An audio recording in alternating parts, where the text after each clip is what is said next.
এই ধরনের football theme cake আমি আগে কখনো ট্রাই করিনি, এবারই প্রথম করলাম। তবে অনেক দিনের ইচ্ছা ছিল এই ধরনের একটা থিম কেক করার। যখন অর্ডারটা চলে আসলো আমি অনেক বেশি খুশি হয়েছিলাম। আর কাকতালীয়ভাবে দেখা গেল যে একই ফ্লেভারে একই ডিজাইনের আমার এই দুটা কেক মানে অর্ডার এসেছিলো।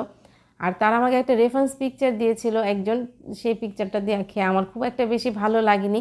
আমি তাদেরকে বললাম যে আমি আমার মতো করে একটু তৈরি করে দিই। তখন বললেন যে ঠিক আছে, আপনি আপনার মতো করে তৈরি করে দেন।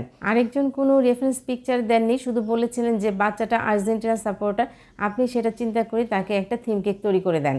আর আমি যেহেতু আমার নিজের মতো তৈরি করে দিচ্ছি, আর একজন বলেছেন যে কেকটা যেন একটু ফ্ল্যাট হয়, তার জন্য আমি একটা কেক ফ্ল্যাট রেখেছি। আরেকজন যেহেতু বলেনি কি হবে, তার জন্য আমি একটা কেক হাইট রেখেছি। চেয়েছিলাম যে দুটো ভিন্ন টাইপের কেক হোক হোক সেটা ফুটবল থিম কেক, কিন্তু একটু যেন চেঞ্জ আসে, তার জন্য আমি দুই ধরনের স্টাইলে কেকটা তৈরি করেছিলাম। আমি সবসময় বলে থাকি যে আপনারা 2 দিন 3 দিন আগে আমাকে কেকের অর্ডারটা কনফার্ম করবেন, কিন্তু কেন জানি এই কিছুদিন যাবৎ আমার কেকের কনফার্মগুলো হয় মাত্র একদিন আগে। এই কেকগুলোকেও আমার দেখা গেছে যে মাত্র একদিন আগে কনফার্ম করা হয়েছিল। আর যেহেতু এটা থিম কেক, তার জন্য কিন্তু একটু সময় লাগে এই কেকগুলো করতে। আর হাতে সময় থাকলে কিন্তু খুব সুন্দরভাবে আস্তে ধীরে করা যায়। আমার আরেকটা রেড ভেলভেট কেকও সেই দিনই অর্ডার ছিল।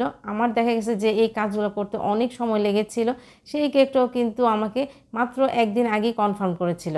কেকটার জন্য আমি কিছু ফন্ডেন্টের টপার তৈরি করে নিয়েছিলাম। আর এইখানে যে ফন্ডেন্টের টপার তৈরি করার জন্য ফুটবলের মোট পাওয়া যায়, সেটা আমি অনেক আগেই কিনে রেখেছিলাম, কিন্তু সেটা আর কখনো ব্যবহার করা হয়নি।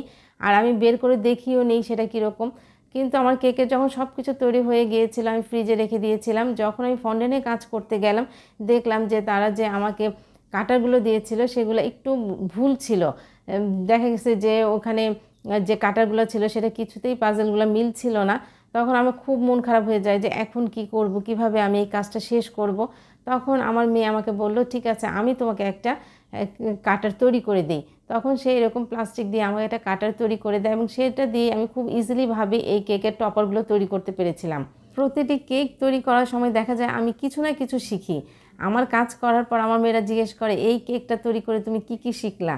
মানে আমার কাছে এই জিনিসটা সবচেয়ে বেশি ভালো লাগে যে প্রতিদিন আমি কিছু না কিছু শিখি এক একটা কেক থেকে। কারণ তখন দেখা যায় আজকে এই প্রবলেমটা দেখা দিল, বা এভাবে করলে আরও সহজভাবে তৈরি হতো, মানে এই ধরনের নানান প্রবলেম দিয়েই যেতে হয়। কিন্তু আলহামদুলিল্লাহ দেখা যায় সবগুলো সমস্যার সমাধানই কিন্তু আল্লাহ তাআলা আমাকে করে দেন।